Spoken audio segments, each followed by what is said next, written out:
so when this thing went viral, it was absolutely shocking to me.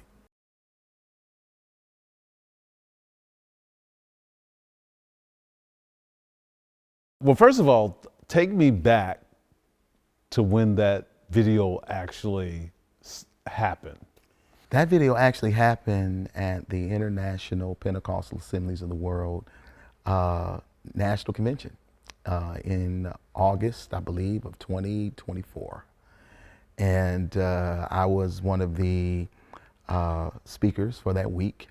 And churches from all over the entire world, they come together once a year as like a conclave, I guess that would be the best word to use, where they assemble and worship and magnify God and do a lot of things as it pertains to the business of the organization in totality. And I was that evening speaker. You're the speaker, but they also ask you to take up the offering. Oh yeah, yeah. As any speaker that they bring in, they ask them to take up what they would call a sacrificial offering at the end of that ministry moment. It is volunteer. You know, you're not pressured to give, but you are asked to give a specific amount. This is customary in the organization that we are a part of, our church. Are members of the Pentecostal Assemblies of the World, as well as I'm one of the bishops in that organization as well. So I was just doing what the presiding bishop asked me to do. And because the initial ask earlier in that service was sizable, I tried to keep it as minimal as possible. Asking not individuals that don't go to the church who weren't a part of the organizational meeting, but asking specifically 1,000 of the individuals out of the 5,000 that was in the convention center to give $20, and 1,000 individuals that were watching online to give a $20 seed as well, for the purpose of making sure that the budget was met for the organization. Absolutely, positively not for me. The narrative has been shared that, you know, I was trying to raise $40,000 for myself, that it was for our church, but none of that is true, and no one was kept in there against their will. Everybody that was there because they wanted to be there, and this is normal. I mean, and so when this thing went viral, it was absolutely shocking to me. Yeah. The close the doors comment, was that because of distractions, people walking, you needed undivided attention? Well, no, the close the door comment, anybody who understands the African American persuasion of church, there are 3 times that you do not walk. One of the times that you don't walk is you don't walk during the altar call. The second time that you don't walk is you don't walk during prayer. The third time that you don't walk is you don't walk during offering or seed time. And the reason why that is number one, it's a sacred moment. That's how we view it. Number two, it's a security issue as well. When you're raising sizable amounts of money, they have security teams and stuff that's in place. We want to make sure that the security team and the finance team, that they're all, you know, in a safe position. And then we're also trying to make sure there's safety amongst the people as well. A lot of people don't know, but churches are vulnerable during the offering time. And we try to secure those moments to ensure that the people are safe, as well as the security people, as well as the finance people are safe as well. But at that particular service, right outside of the doors was the vending area. So it was like crazy loud, whole lot of noise. It was bedlam. So me telling them to shut the doors had more to do with security, as well as the noise that was being made, more than anything else.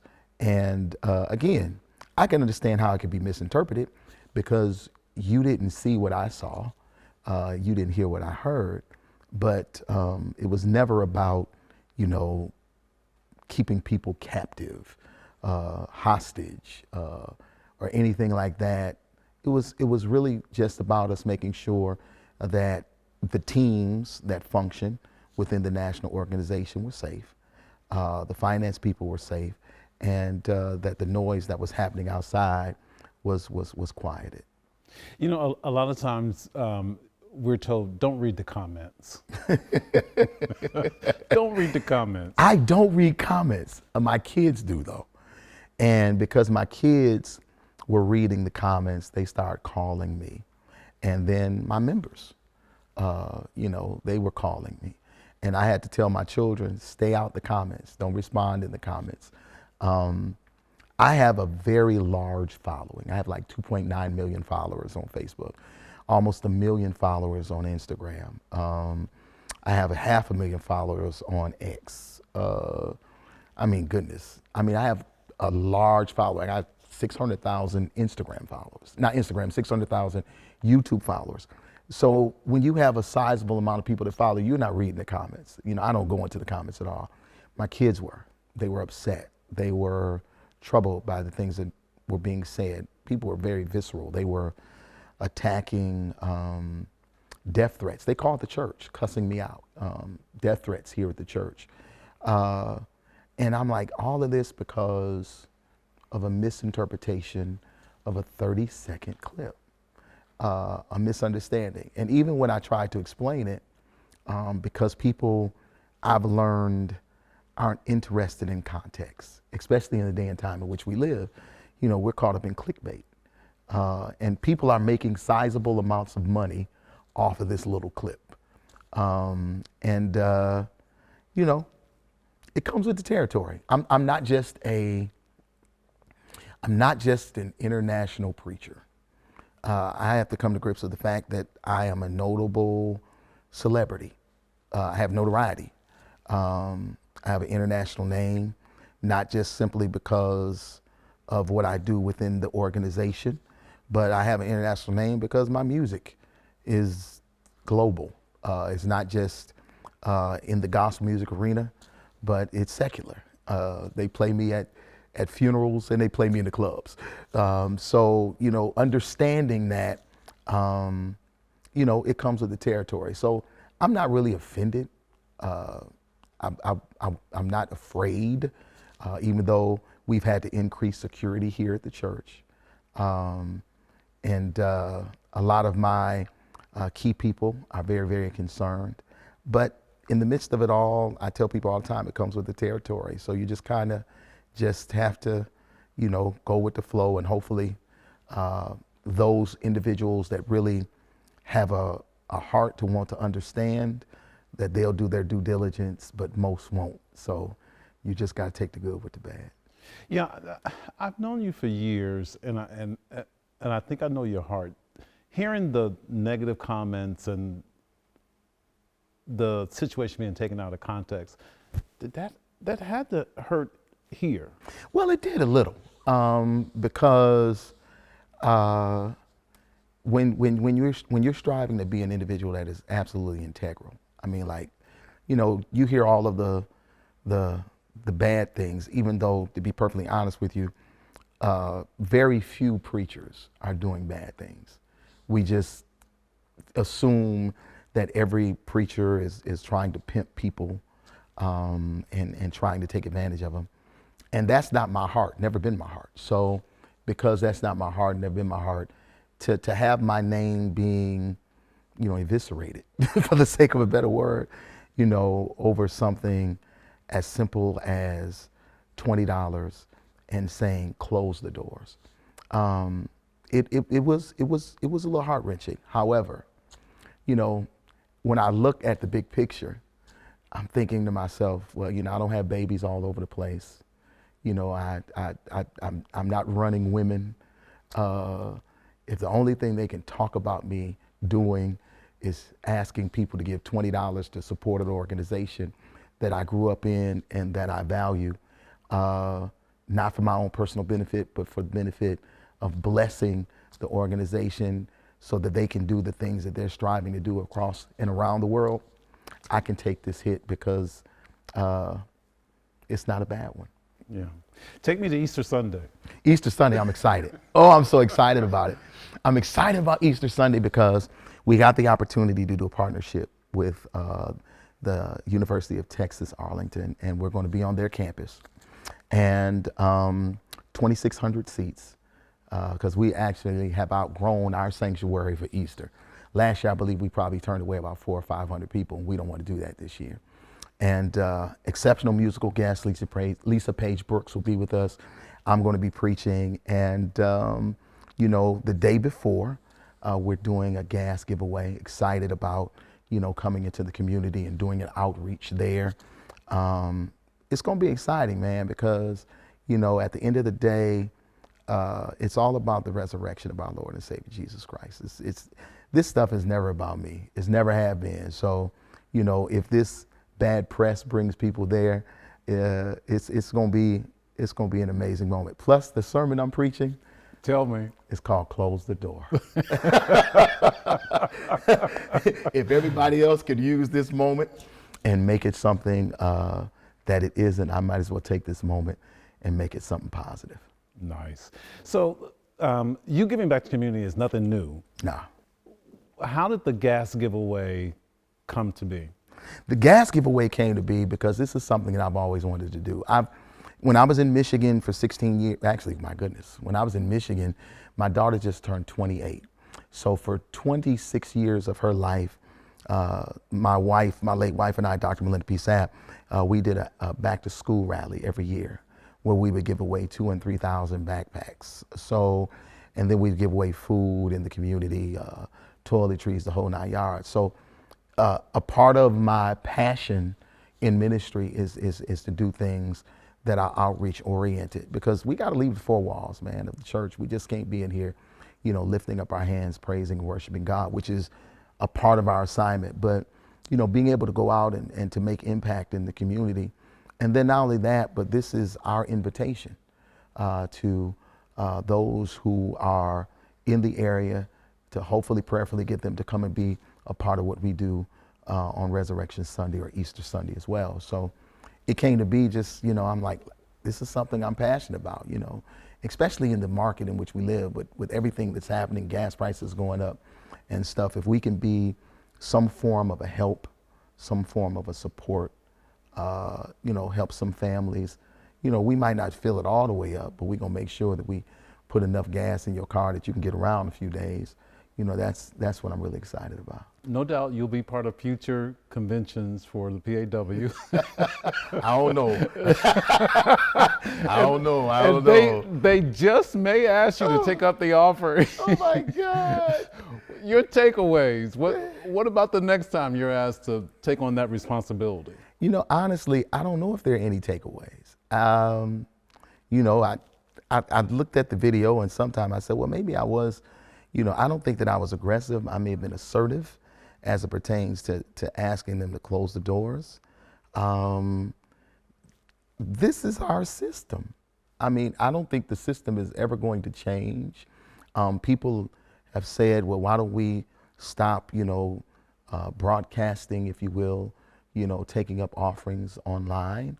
I don't know if we can do that, simply because we're living in a different space now where, you know, social media, I know churches where, you know, 60, 70% of their giving is done online. So I don't know if that's something that we would be able to ever stop doing. And then I've also learned in this moment that people who understand. And people that don't understand, no matter how you try to explain it to them, they don't want to understand. There are individuals who feel like the church is a place that, you know, is obsolete, that it doesn't have purpose and benefit. There are people that believe that the church, that the preacher's goal is just to get all of the people's money to enrich them. That's their position. But the truth of the matter is that's not the purpose of the church. Because some of the same people that's complaining about how offerings are being taken are some of the same ones that are calling, asking for us to pay their rent, asking for us to pay their light bill, their gas bill. And the truth of the matter is that if we don't ask, we don't have. And if we don't have, we can't help. So, you know, I don't know if I learned anything other than, you got to take the wins with the losses. And, because I have notoriety, that's the reason why it's so popular. Because to be perfectly honest with you, somebody did it Sunday. Somebody did it, the Sunday before. The system is the system, and it's not going to stop just because people don't understand it. So, I don't know. They're going to ask me to preach again, and if they do ask me to preach again, they're going to ask me to take up a seed offering, and in obedience to the presider, I will do it. And hopefully, those individuals will understand that we're not doing it to enrich us, but we are doing it to enhance the organization that we're part of. Did Bishop Brooks reach out to you about it? Yeah, Bishop Brooks did reach out to me about it, put out a letter stating that this is what they asked me to do. And I'm greatly appreciative that they did it. The people that need to see it saw it. The people that don't care, they just don't care. And to be honest with you, the people that are most harsh are those individuals that don't go to church or they've been church hurt. My position in all of this is to show grace, and at the end of the day, honestly, I think the lesson that I learned the most in this was the grace that I wasn't given is the grace that I'm going to give. In all that getting, we're supposed to get understanding. And, at the end of the day, my prayer has been consistently, God, don't allow them to experience what they've done to me. We live in a day of cyberbullying and people that don't possess, I don't know if I would call it the strength, but I would call it the grace on their life to handle this level of attack. A lot of people would have, committed suicide over something like this. But when I look at it, I said to myself, okay, God, what lesson am I supposed to learn in this? And I think the lesson that he wanted me to learn, most importantly, is to show grace to individuals that didn't show grace to me. And what's so crazy is that people who don't go to church, they swear that the church is judgmental. But I'm telling you, there's no level of judgment that the church has ever given me that compares to the level of judgment that I experienced from outside of the church. And I want to be a witness, and I want to show people that don't understand all of the concepts of what the church is about. I want to show them what real love and what forgiveness looks like. And I've been able to do it and smile through it at the same time.